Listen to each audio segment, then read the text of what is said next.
make documentation readable, efficient, and great again. So, what is about the documentation? Usually it's stored in the repository in README.md, and it has installation guide, it has some notes, some links, and whatever. But I'm so tired that so many documentations are very popular system or very popular platforms. They don't really follow the same version of the project, and so when I use the documentation I get stuck, or I get some issues I need to fix somehow or find another way than described in the documentation. So here in NanoWeb I started to follow the next rule. I write the documentation in tests, so documentation as a code. I write documentations in tests, and for example here I have all the documentation for README for the first version. Like you see, here is just comments and docs and which file, and then the header, the h1, the h2, and the test. So the most important part of this rule, that I have the documentation written in tests and tested by these tests, so validated that everything is working. So I can just write, for example, one moment. I write that I would like to test my tests, right? My documentation. So what does this do in the real project? The first, the documentation is up to date, and this documentation is tested in a minimum at least way that it would work, that all the files are present, all the comments are working, and so on and so on, whatever you wish to test.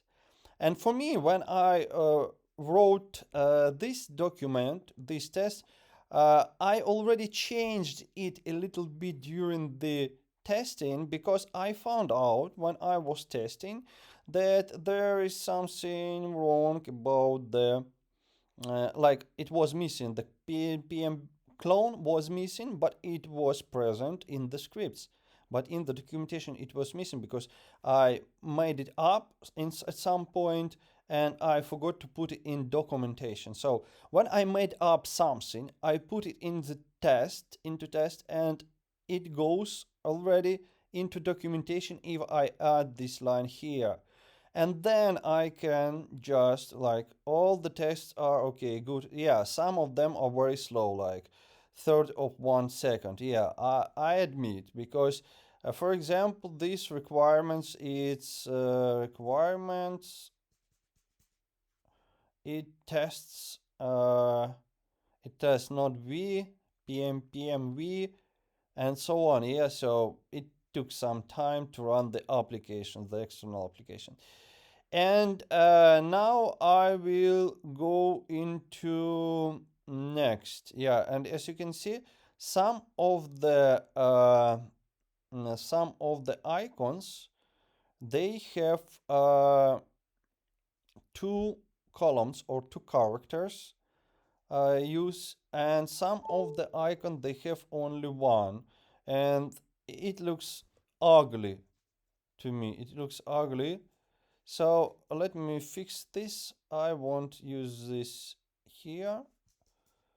Yeah, I just remove it. It makes no sense for me. So now I think if you can use this rule in your project, you will save a lot of time and consistency, and not only your time, but time of the people who use your packages, who use your application, because then the documentation will be tested. So It's tested, no more icons. Okay, good. So it shows that it tests all of the pre-commit files and they match inside what should be there. The package is also checked with the packagation with their own scripts, what described in the documentation. And now we need to generate the documentation. So I just run this node bin write docs test, and I've got this documentation and I open it, and I think it look awesome to me. Why I cannot do this? Oh,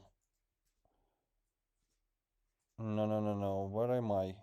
Here is readme, yeah, and here is generated readme file. So it looks great, right? It's like make the documentation great again. So it's generated right from the tests, and it's tested that it should work. So I am sure that when I release this, I am sure that it would work.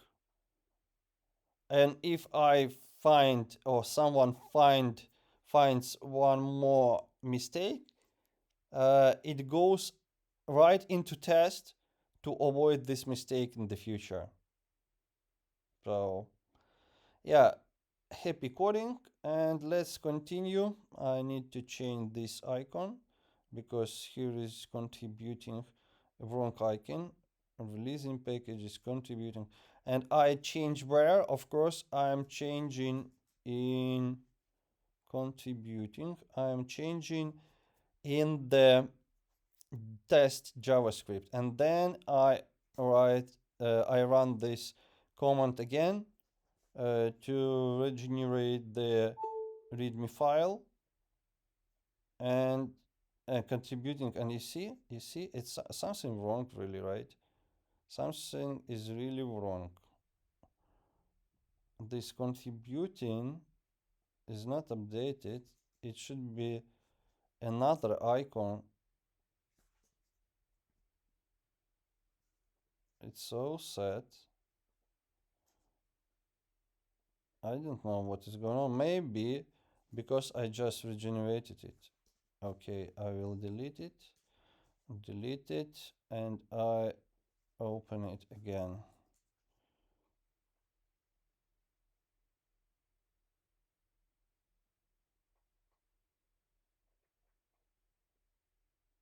Contributing. Okay, good. And I will change the also the running icon. No more rockets icons. Now it's really like not really actual in the wartime in Ukraine, so just getting rid of the rocket icons. And as you can see, the readme generated nicely, and yeah, and I need just to commit it, and you know what to do with the documentation next if you would like to make it consistent and consistent within the very every version of your release, of your package, of your application. Thank you for watching. Subscribe, like, and comment. Write in comments your questions or maybe your ideas you would like to share, or maybe send me links to your interesting videos where you share your ideas.